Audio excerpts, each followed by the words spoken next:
I always loved comics, especially superhero comics. Like a lot of people, I grew up reading Superman, Batman, Captain America, all the good stuff. But my absolute favorite was Spider-Man. So it's no surprise that I grew up to work at a comic book store. But that's not important. You want to know about the story.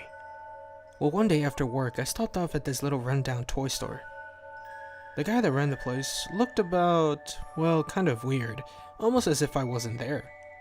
I looked around, there were a few nice collectibles on the shelves, but what really caught my eye was a strange action figure.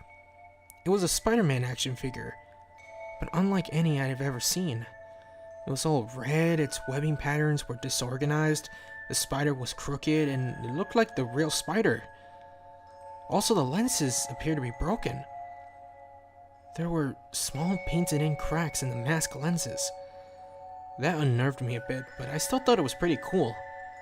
I bought it for a mere 50 cents, and a comic book was given to me for free. "Comes with a figure," the store owner said. The only thing I've ever heard him say while I was there. I left and brought it home to my apartment. I set the toy on a shelf with the rest of my personal collection. Yes, I'm a nerd, get over it. You're here for the story, right? Anyways, I took the comic out of the bag and actually looked at it. It was creepy to say the least. It looked like a homage to Amazing Fantasy issue 15, Spider-Man's first appearance. The title read, The Forgotten Spider-Man, Issue 0. It looked like the action figure, but the person he was holding looked limp, his head at an unnatural angle, his eyes closed. It didn't say who wrote or illustrated it. No comics code, authority symbol, not even a Marvel logo. It started with Peter Parker, as per expectation, attending the radioactivity demonstration.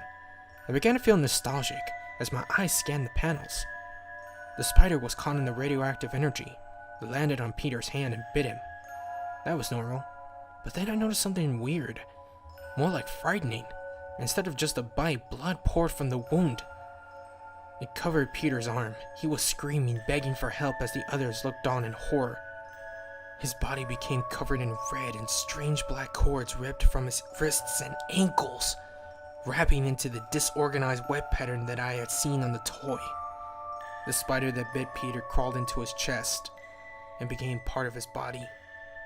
A scientist reached out to Peter, but Peter lashed out and attacked him, strangling the others with black webbing in a mindless rampage. Suddenly, I forgot that I was a 25-year-old man, and I, like a frightened child, whispered, Spider-Man? I continued reading. Spider-Man, if I could call him that, started brutally murdering people. The blood on the page was such a deep shade of red that I almost thought it was inked with real blood. I had to put it down. I was getting sick to my stomach. Then, something caught my eye.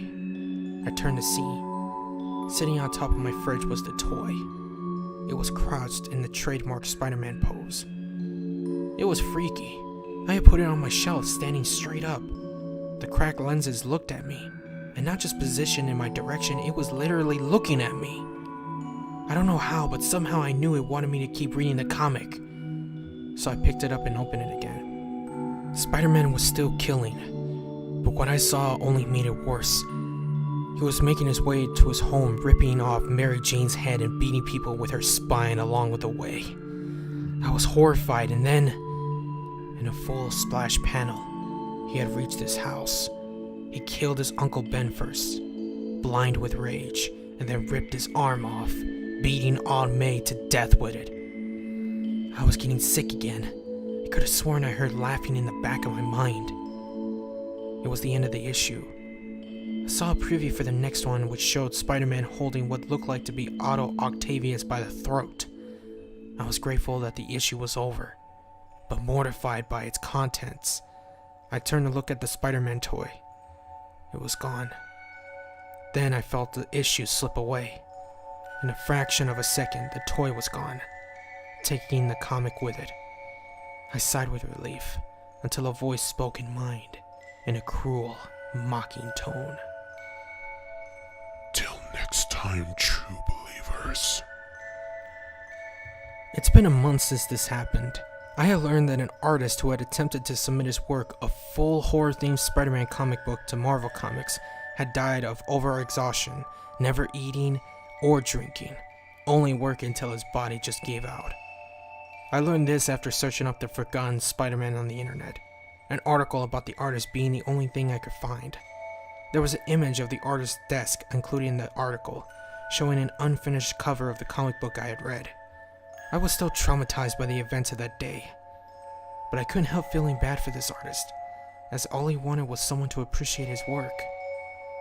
Now I suppose that I'm that person, because I got this in my mail today, sending it in an envelope with no return address. It was The Forgotten Spider-Man, Issue 1.